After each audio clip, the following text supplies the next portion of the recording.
de présentation. On va prier maintenant. Papa, merci pour le privilège que j'ai d'être ici, Seigneur. Merci de m'avoir choisi, Seigneur, pour partager ce message. Seigneur, je te demande de me rendre invisible ce soir, Seigneur. Que ta parole prenne tellement de place que les cœurs soient transformés, que les vies soient transformées.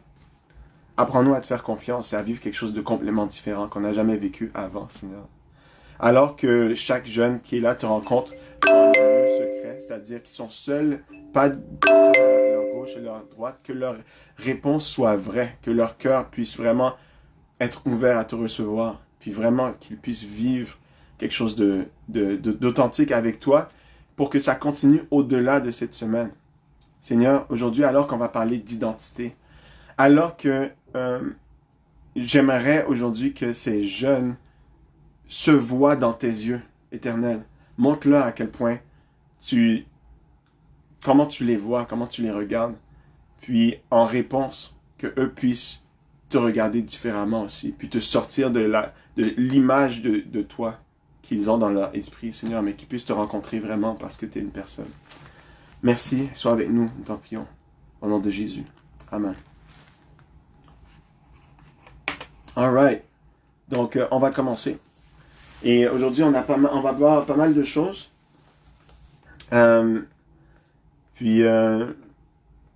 L'objectif, c'est vraiment parler d'identité.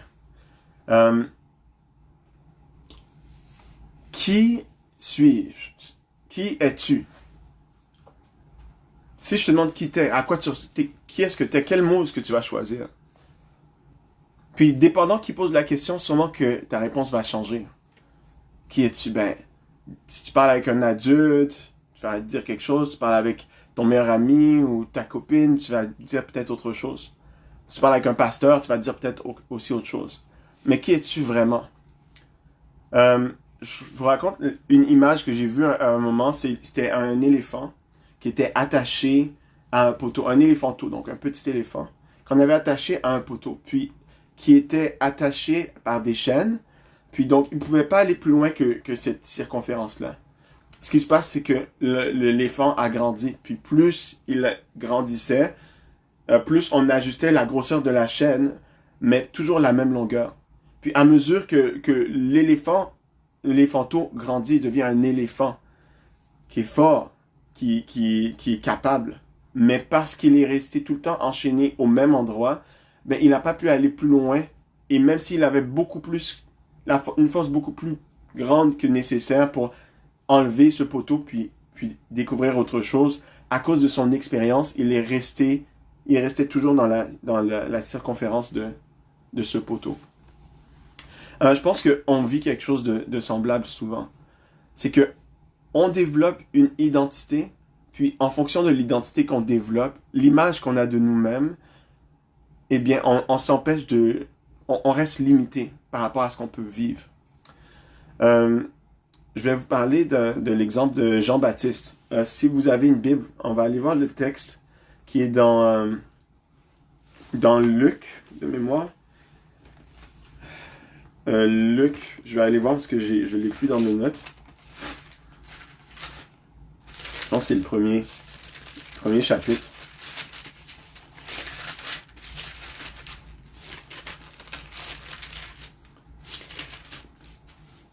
Ouais, Jean-Baptiste. Ce qui se passe, c'est que le contexte, ses parents ne pouvaient pas avoir d'enfant. Donc, Jean-Baptiste était un enfant miracle. L'ange est venu trouver son père, qui s'appelait Zacharias, puis il lui a dit, « Écoute, Zacharias, il faut que tu vas avoir un fils. » Donc, Zacharias était content, naturellement.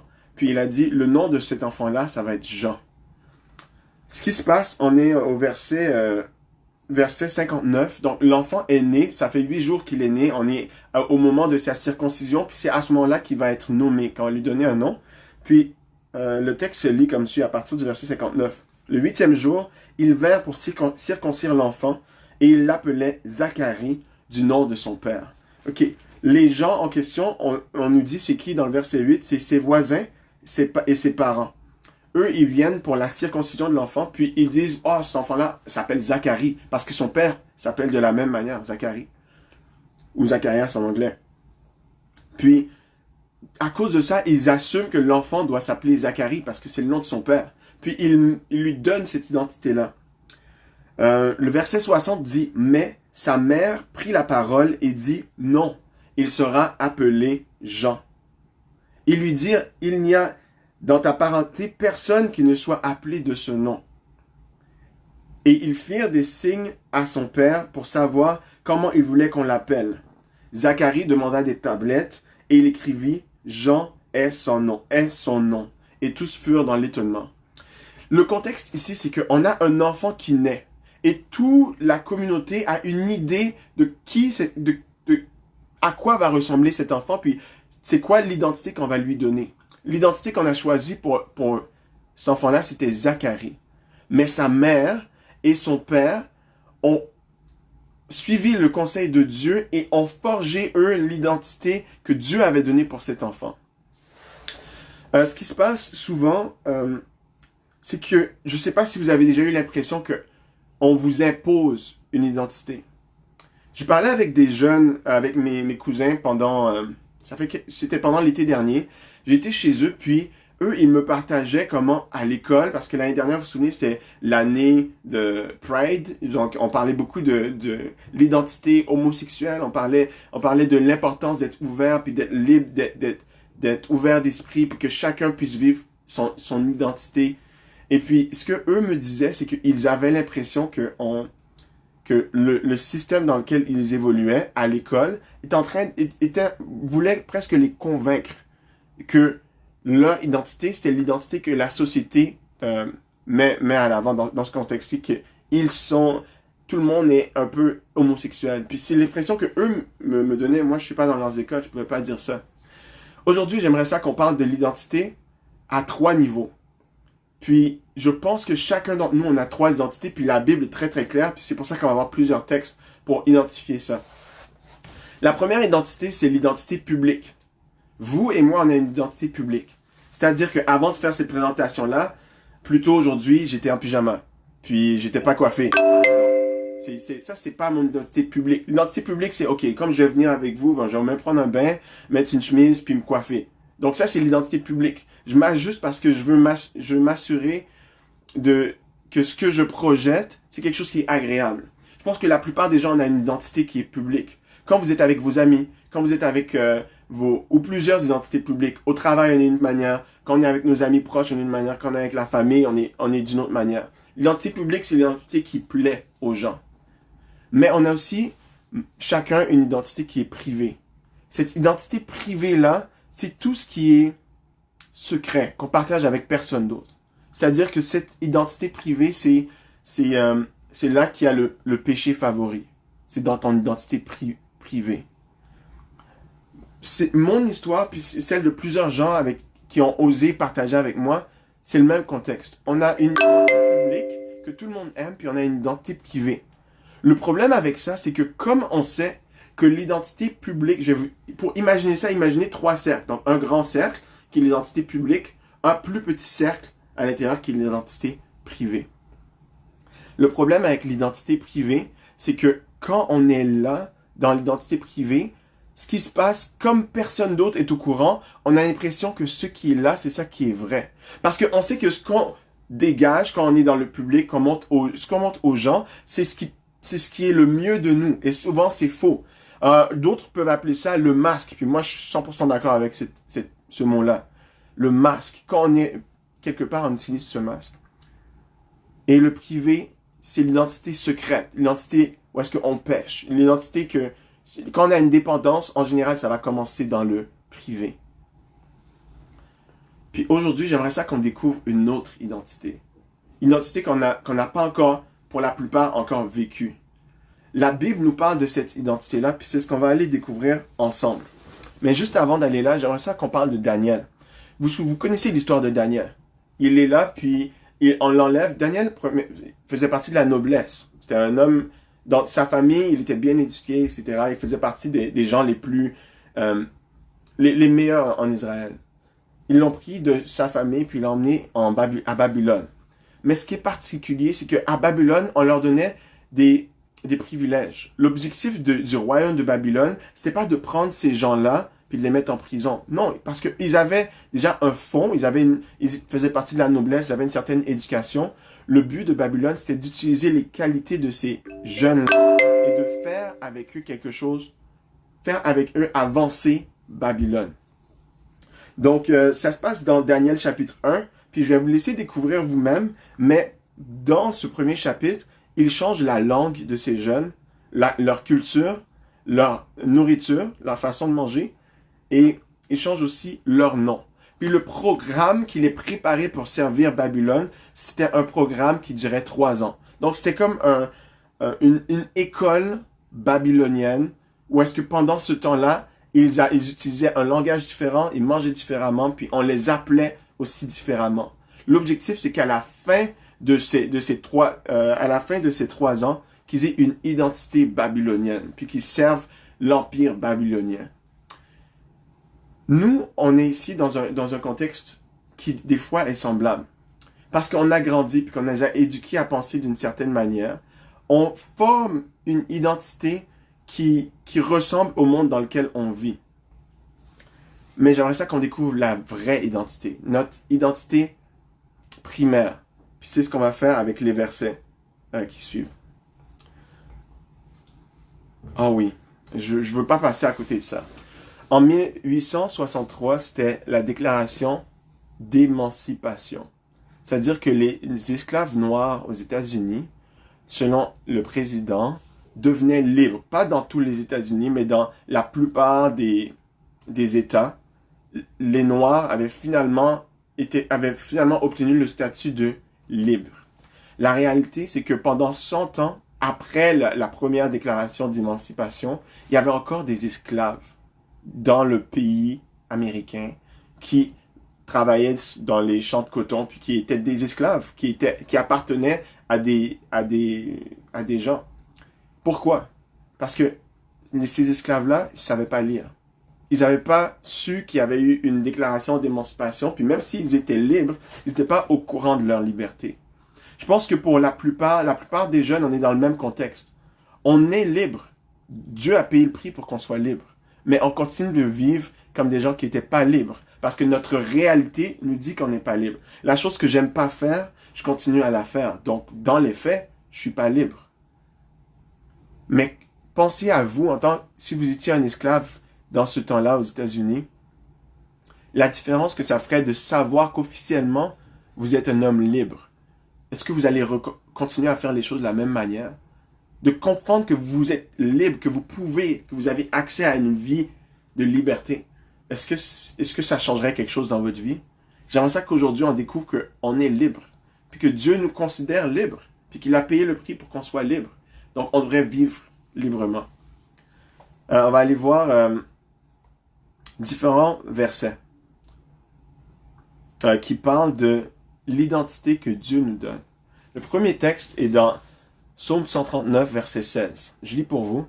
« Quand je n'étais qu'une masse informe, tes yeux me voyaient, et sur ton livre étaient tous inscrits les jours qui m'étaient destinés avant qu'aucun d'eux existât. » Quand j'étais qu'une masse informe, tes yeux me voyaient. Donc, finalement, dans le ventre de nos mères, Dieu avait prévu qu'on allait l'être, puis il avait déjà commencé à écrire un plan pour notre vie. Comment il voulait qu'on le vive librement. Je continue. Romains 8, versets 29 et 30. « Car ceux qu'il a connus d'avance, il les a aussi prédestinés à être semblables à l'image de son Fils, afin que son Fils fût le premier-né d'entre plusieurs frères. » Donc, avant même notre existence, Dieu avait le plan que si on accepte cette liberté-là, on va vivre selon l'image de son Fils, Jésus. Pour que Jésus soit le premier-né d'entre plusieurs frères. Je lis verset 30. « Et ceux qu'il a prédestinés, il les a aussi appelés. Et ceux qu'il a appelés, il les a aussi justifiés. Et ceux qu'il et ceux qu'il a justifiés, il les a aussi glorifiés. Donc pour l'instant, on est appelés. Ce matin, il y a un verset qui est venu dans mon cœur qui dit « Il y a beaucoup d'appelés, peu d'élus ». C'est quoi la différence entre les appelés et les élus? C'est que tout le monde reçoit une invitation, mais les élus, c'est ceux qui se présentent à l'invitation, qui répondent à l'invitation. Donc chacun d'entre nous, on est appelé à être libre, mais il faut répondre à cette invitation-là. Puis c'est ce qu'on va faire durant cette semaine. Éphésiens 2, verset 10. « Car nous sommes son ouvrage, ayant été appelés en Jésus-Christ pour de bonnes œuvres, que Dieu a préparées d'avance, afin que nous les pratiquions. » Donc ça soutient encore mon idée qui est que on a été créé avec un but. Puis le but, selon le texte qui est là, c'est que on a été créé en Jésus-Christ pour de bonnes œuvres. En d'autres termes, je vais continuer à lire. Vers Exode 34, verset 10. « Et l'Éternel répondit, voici, je traite une alliance. Je ferai, en présence de tout ton peuple, des prodiges qui n'ont eu lieu dans aucun pays et chez aucune nation. Et tout le peuple qui t'environne verra l'œuvre de l'Éternel, et c'est par toi que j'accomplirai ces choses terribles. » Pour nous mettre en contexte, Dieu, son plan, c'est ça. C'est que dans nos vies, il arrive des choses tellement grandioses que quand les gens, grandioses au niveau humain, que quand les gens voient ces choses-là, ils sont comme attirés et disent « Wow! » Un exemple, quelqu'un qui avait l'habitude de fumer, par exemple, puis que il est un accro fini, puis que Dieu change sa vie, puis tout d'un coup, il est libre de la cigarette, par exemple. Puis qu'il arrête de fumer, tout d'un coup. Puis que dans sa vie, finalement, il prend une vie il devient en santé. Puis là, ses habitudes changent. Puis là, la transformation est opérée dans sa vie. Les gens voient, man, ce gars-là a changé, cette fille-là a changé. Qu'est-ce qui s'est passé? Et quand les gens comprennent que c'est Jésus qui a fait la différence, alors pour eux, c'est un témoignage que, wow, ce Jésus-là, il existe. Dans Genèse 1, le texte dit que quand Dieu nous a créés, il nous a créés à l'image de Dieu. Puis, sauf qu'aujourd'hui, quand on regarde nos vies en général, est-ce qu'on peut dire que notre vie est vraiment différente de celle de nos voisins? Non, parce qu'on n'a pas cette image de Dieu.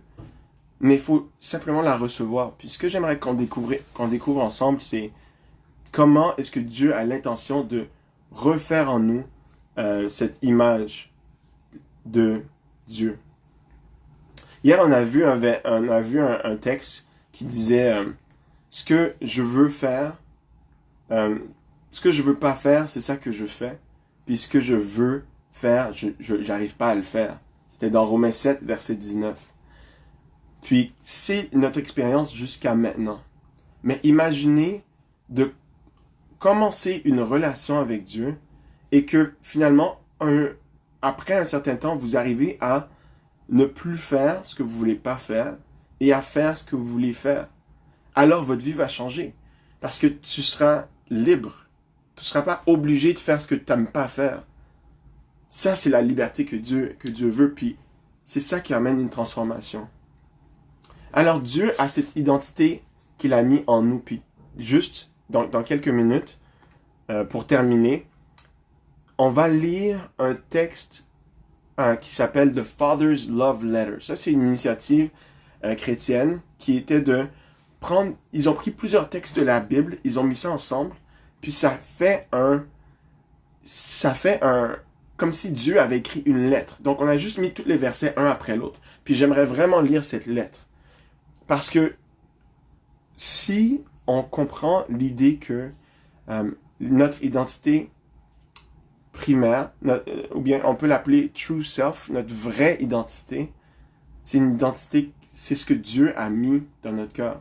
Puis c'est une identité qui est libre. Alors la vie peut commencer à changer. Puis on peut commencer à expérimenter des bonnes choses. Donc je vais lire ce texte-là pour vous. Mais je partage avec vous deux histoires. L'histoire de Moïse et l'histoire de Gédéon. Vous vous souvenez de l'histoire de Moïse? Quand Dieu est venu, puis il a dit, « Ok, va en Égypte, puis dis à Pharaon, laisse partir mon peuple. » Quand il lui a dit ça, quelle était la réaction de Moïse, le grand Moïse qu'on connaît tous aujourd'hui? Moïse a dit, il y a bug.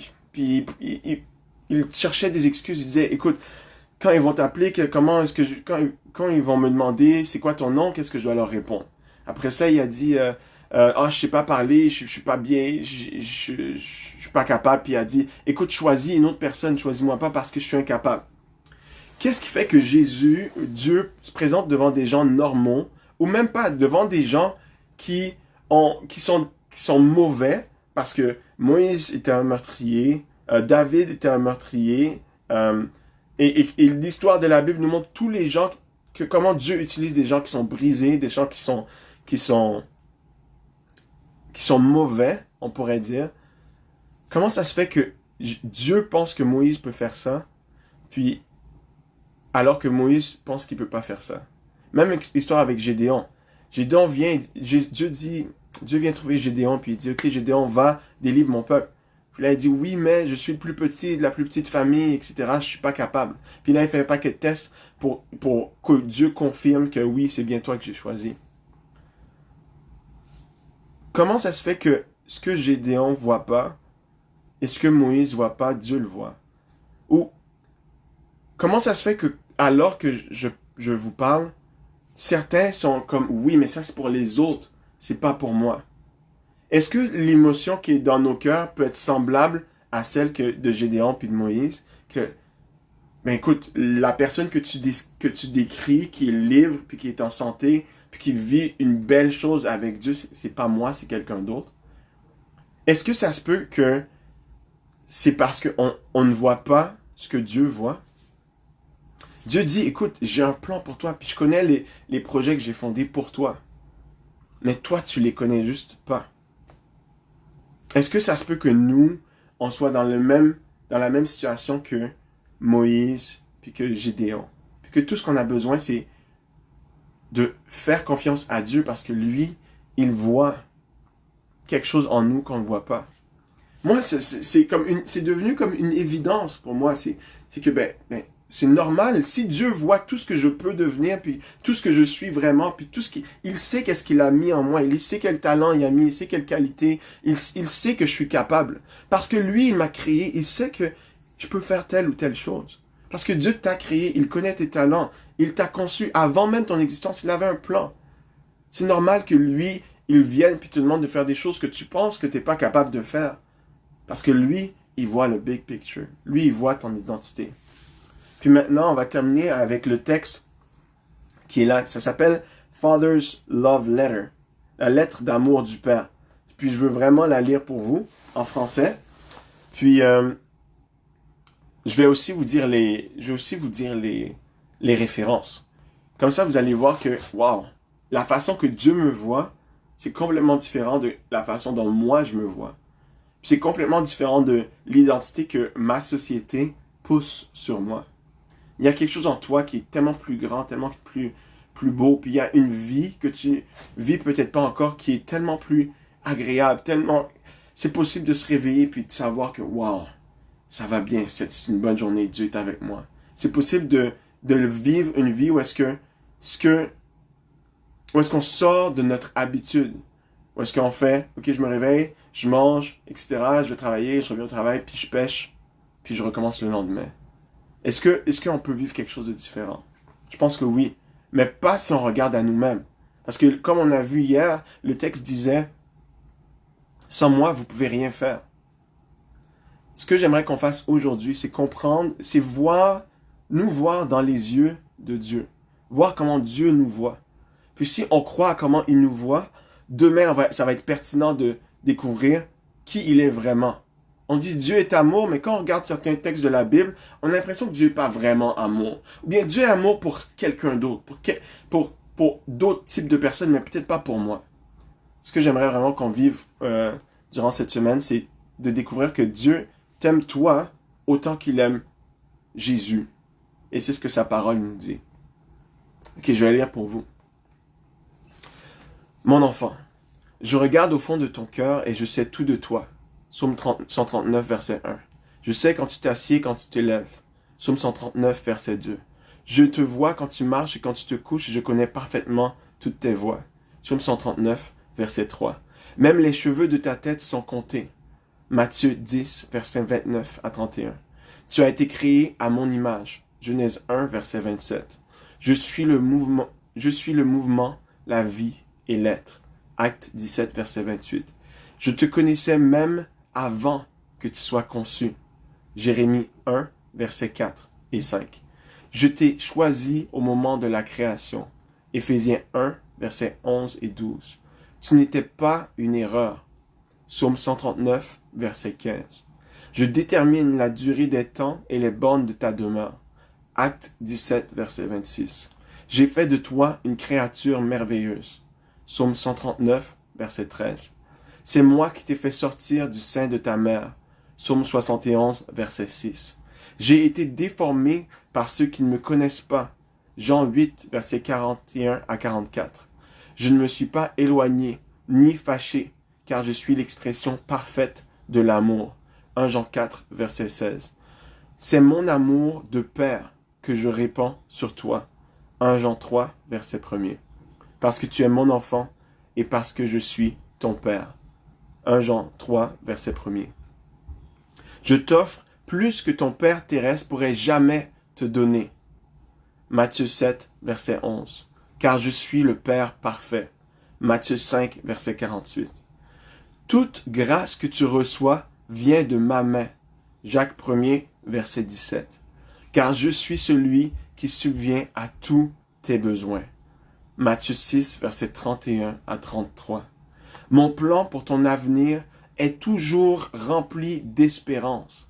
Jérémie 29, verset 1er. Parce que je t'aime d'un amour éternel. Jérémie 31, verset 3. Mes pensées vers toi sont innombrables, comme le sable sur le bord de la mer. Mes pensées vers toi sont innombrables, comme le sable sur le bord de la mer. Psaume 139, versets 17 et 18. Et je me réjouis de tes louanges et de ton adoration. Sophonie 3, verset 17. Je n'arrêterai jamais de te faire du bien. Jérémie 32, verset 40. Tu es celui que j'ai choisi. Tu es le peuple que j'ai choisi. Exode 19, verset 5. Je désire t'établir avec tout mon cœur et de toute mon âme. Jérémie 32, verset 41. Il est en moi le pouvoir de te montrer de grandes et de merveilleuses choses. Jérémie 33, verset 3. Si tu me cherches avec tout ton cœur, tu me trouveras. Et j'aimerais qu'on s'accroche à ça cette semaine. Si tu me cherches avec tout ton cœur, tu me trouveras. Et je témoigne que c'est vrai. Si on cherche Dieu avec tout notre cœur, on va le trouver. Deutéronome 4, verset 29. Fais de moi tes délices, et je te donnerai ce que ton cœur désire. Psaume 37, verset 4. Car c'est moi qui t'ai donné ces désirs. Philippiens 2, verset 13. Je suis capable de faire pour toi plus que tu pourrais probablement l'imaginer. Éphésiens 30, verset 20. Car je suis ton encouragement le plus grand. 2 Thessaloniciens 2, versets 16 et 17. Je suis aussi le Père qui te console dans tous tes ennuis. 2 Corinthiens 1, versets 3 et 4. Quand tu cries à moi, je suis près de toi et je te délivre de toutes tes détresses. Psaume 34, verset 18. Comme le berger porte un agneau, je te porte près de mon cœur. Ésaïe 40, verset 11. J'effacerai toute larme de tes yeux. Apocalypse 21, verset 3 et 4. J'emporterai toute la douleur que tu as subie sur la terre. Apocalypse 21, verset 4. Car je suis ton Père et je t'aime de la même façon que j'aime mon Fils, Jésus. Jean 17, verset 23.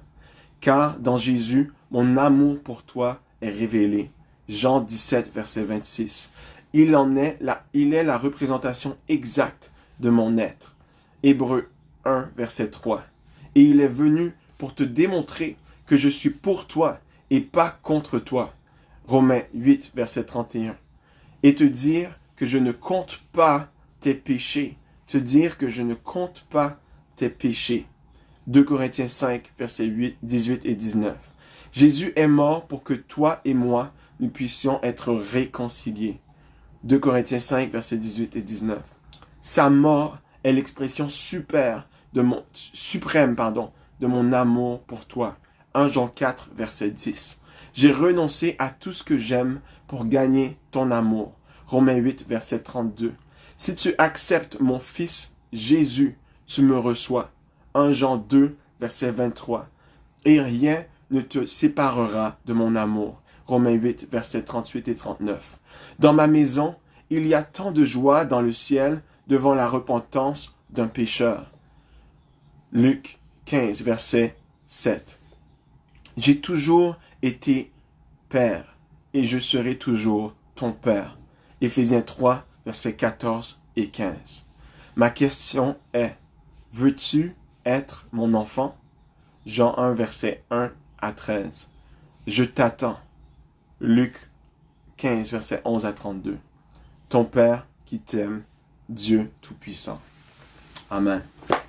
Dieu nous aime réellement. Puis avant de terminer, j'aimerais tellement que tu prennes la décision de vivre quelque chose de différent.